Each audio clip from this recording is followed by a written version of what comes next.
Hi, my name is Shihan Noel. This is Technique of the Week. Thanks for joining us. Today we're going to work on a block that is basically a variation on the head block. In an earlier video we showed how to do a basic head block where you're blocking with the flat of the arm, your hand is slightly past your center plane. This one's a little different, but it's protecting the head, and what I'm doing is what's called a wing block. I'm basically bringing the hand up past my head. It's almost as though I'm kind of pushing my hair back, all right, if I had some. But basically I'm bringing the hand up here. This hand is still covering. I'm not just kind of leaving it there. I'm bringing this hand up as I block, but I'm essentially coming up this way. I'm leaning towards the outside.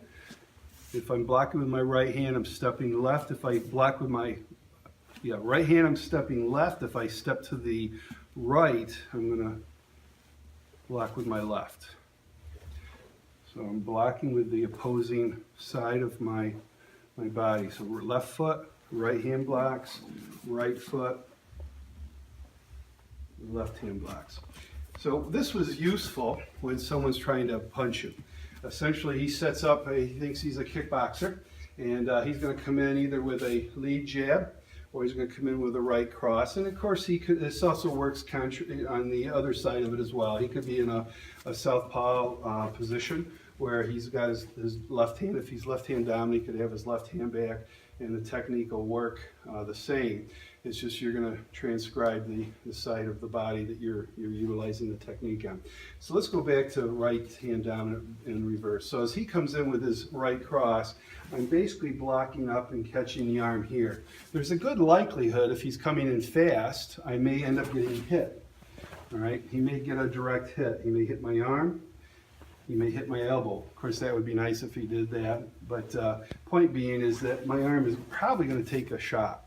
May not. It may just totally glance off the arm, but it's much better than getting punched in the face. So as I come across, I'm blocking up to here. Now, there's a number of different options that you could do from here. You could work a heel push kick, come in and strike with an elbow. You could, from here, I pass off. I could do that kick. I could lock off here, come in and hit the arm right above the elbow. There's a pressure point there, about 1.5 inches, 2 inches past the elbow, and I can strike with the ulna bone. Or I could just, work on by, right? And as I'm doing it, I could strike here, catch him here, take him down this way. All right, a lot of options. I mainly wanted to have you work on the block today. So essentially I'm coming up to here. I can bring him down. I can either just walk through and not even do anything with his arm, or as he's coming in, I can bring it up and then strike.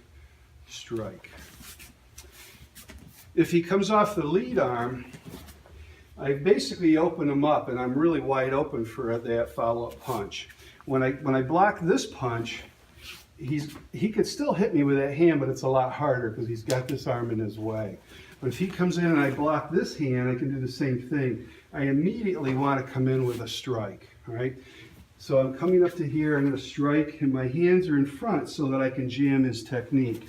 He's coming in at block, strike, and then I can follow up with a series of percussion techniques. So again, I'm blocking here. I got this hand up as a cover. And I want to move in on him quick, and I've got to strike something useful as I follow up to that block. Again, I've opened him up. He can come in and strike me, so I've got to check this hand in some manner, fashion, or form here. Boom, boom, strike. So again, he comes in, block. He's got that arm ready. I want to check him. Strike, draw the knee in, and take him out. So in an earlier video, I showed you how to do the figure 4. If he comes in with that right cross, as I block here, it depends on how fast he brings that back, how fast the recoil. If he brings it right back, I just follow up with a strike, maybe a knee kick, maybe a heel push kick. But if he comes in here with this and he's leaving it out long enough, I can basically do that torque on his elbow. And from there, he's going to bring that arm back because it hurts. As I hyperextend, he's going to bring that arm back. That's going to be his response. So I block off to the corner, come in, strike here. He bends that arm. As he does, I just step through and take him down. And that's the use of the figure 4 from that. One last thing, kind of an add-on to this wing block, is if he comes in, I can basically bring this hand up as he's coming in and bring this hand here. Initially I was doing this as my block. But to be faster, I can slap the back of his hand here, boom, strike, strike, and then hit. Okay? Basically moving off. 1, 2, 3. And go right into figure 4. All right, so again, the wing block is just stepping off. I'm not staying static. I'm moving to one corner or the other, going off to the diagonal. Here, here, and then responding accordingly depending on where he's open. All right, so that was technique of the week, utilizing the wing block, which is a variation on our head block. And I hope you'll find it useful, and we'll look forward to seeing you in another video.